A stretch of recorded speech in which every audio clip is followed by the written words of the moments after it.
నమస్తే, నేను మీ ఈశ్వర్. ఈ6 న్యూస్ కి స్వాగతం. వార్తల్లోని ముఖ్య అంశాలు. ప్రతిపక్ష బీఆర్ఎస్ నేతలకు అధికార కాంగ్రెస్ పార్టీ ప్రతీకార నోటీసులు జారీ చేస్తుందని బీఆర్ఎస్ ఎమ్మెల్సీ దాసోజు శ్రావణ్ కుమార్ విమర్శించారు. ఆర్థిక దివాలా, చెల్లించని బిల్లులు, సంక్షేమ పథకాల రద్దు, నెరవేరని ఎన్నికల వాగ్దానాలు, అసమర్థ విధానాలు, అవినీతి ఆరోపణల నుంచి దృష్టి మళ్లించేందుకే రేవంత్ సర్కార్ దర్యాప్తు సంస్థలను దుర్వినియోగం చేస్తున్నారని మండిపడ్డారు.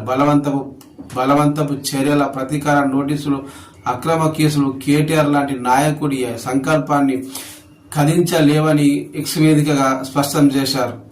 కేసీఆర్, కేటీఆర్లపై కుట్రలతో కాంగ్రెస్ ప్రభుత్వం ఎన్ని నోటీసులు పంపినా, ఎన్ని కేసులు పెట్టినా కడిగిన ముత్యాల్లా తిరిగి వస్తారని బీఆర్ఎస్ ఎక్స్ ఎమ్మెల్యే రవిశంకర్ స్పష్టం చేశారు.